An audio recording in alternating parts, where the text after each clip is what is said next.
Hey everyone, this video is going to go over the PowerPoint on paragraph basics. So we've looked at introductory paragraphs and thesis statements, and we've looked at concluding paragraphs. And for this lesson, we are going to cover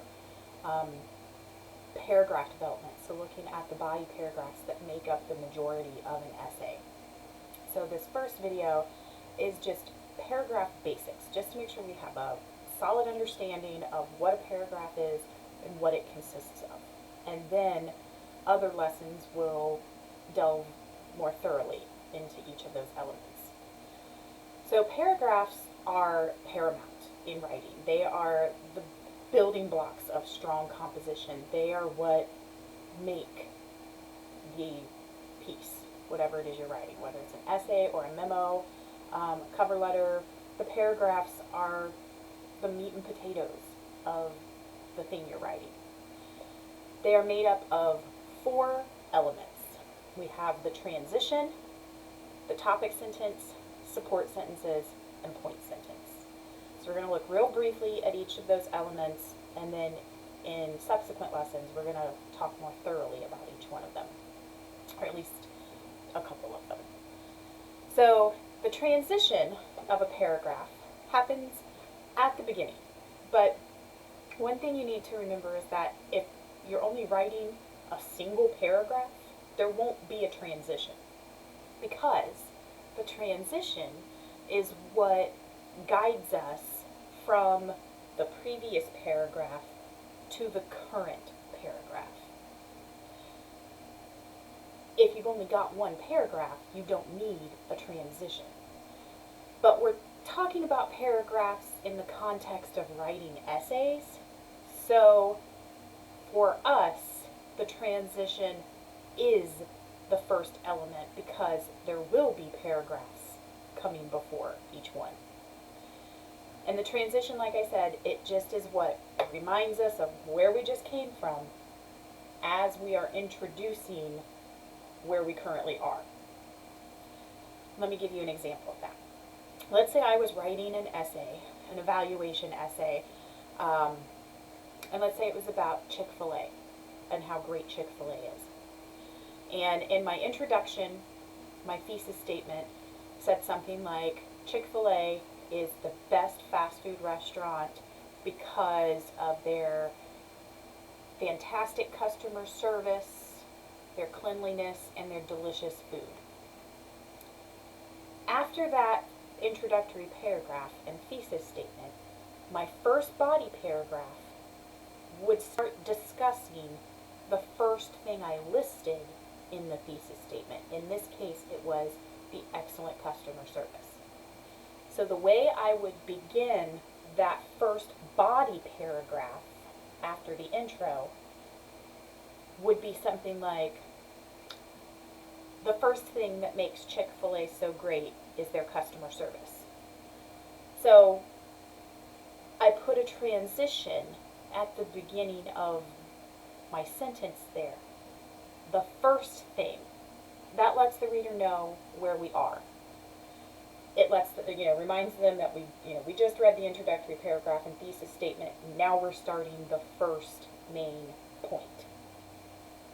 Once I go through all of my examples as to, why the customer service is so great at Chick-fil-A, then when I get to my next main point, my next paragraph, there would be another transition.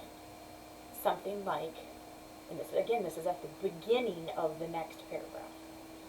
In addition to excellent customer service, Chick-fil-A's are also super clean. So I just reminded the reader where we just came from. We just came from the main point about customer service. I'm going to start off this new main point by reminding us of that, right? And then telling you what the new main point is. Telling us what the new main point is actually the second element of a paragraph, which is the topic sentence. The topic sentence tells the reader what that paragraph is about, as specifically as possible, right? Not a general idea, not a general subject, but as focused and specific as you can get for that topic sentence. You'll see in the PowerPoint on slide 5 that it says that the topic sentence is usually the first or second sentence of a paragraph. But for right now, let's just say that the topic sentence should always be the first sentence. The transition, especially if we're dealing with longer papers, more complicated topics, you might need a whole sentence at the beginning of the paragraph to make a transition from the previous main point to the new main point. In that case, then, the second sentence would be the topic sentence, the sentence that tells us what the new main point is. But I don't want to confuse the matter at this point, so let's just say that the topic sentence for a paragraph should always be the very first sentence of that paragraph, and the transition needs to simply be a part of that topic sentence, just like the two examples I gave you. The first thing that makes Chick-fil-A so great is their customer service. So my transition right there at the beginning of the sentence flowed right into the topic that I was about to start talking about, the customer service. Same thing, my example going into the next main point. In addition to their excellent customer service, that's my transition, comma, Chick-fil-A also is always super clean. And that's the topic of the new paragraph. So you want the transition and the topic sentence to be one and the same. So you're going to start the paragraph off with a sentence, and the beginning of that sentence will be the transition that takes us from the previous main point to the new main point, and the second part of your first sentence will be the new main point, right? After the topic sentence, then comes all the rest of the sentences of the paragraph, the support sentences, right? The topic sentence is super key, but in order to get a really good topic sentence, you have to make sure that the supporting sentences are all doing their job, if they're all focused on one idea, and that you can have a topic sentence then that reflects exactly what's happening in the rest of the paragraph. So the supporting sentences, they are going to give evidence, examples, details, however it is that you have chosen to support that topic sentence, that main point you're currently discussing. That's what the support sentences are made up of, right? And at the end of the paragraph, you're going to have a point sentence.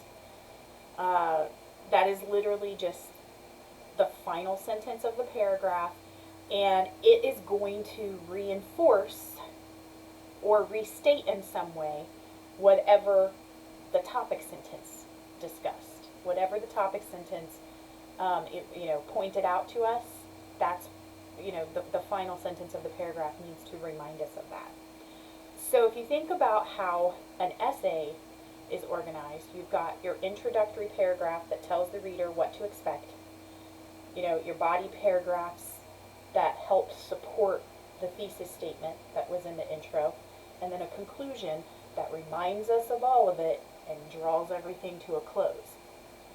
Your paragraph follows the same format. You'll have the topic sentence that tells the reader what to expect, the supporting sentences that help back up that topic sentence, and then a sentence at the end of the paragraph that reminds us of everything and draws it to a close. Okay? So, you just want everything to come full circle, both in the full essay and in each individual paragraph. Okay? On slide 11, we talk about cohesion. This is not one of the 4 elements that you'll find in a paragraph, but it is something that a paragraph should have. When we talk about cohesion, we're talking about weaving sentences together. So when we have all of those support sentences in the middle of the paragraph, you want to make sure that everything follows a very logical order, that we understand why you're going from point A to point B to point C.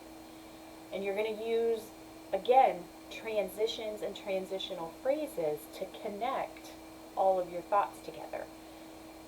So, because we're not in your mind, obviously, so what makes sense to you, you know, you have to make sure that it makes sense to us, that we understand your line of reasoning, your train of thought.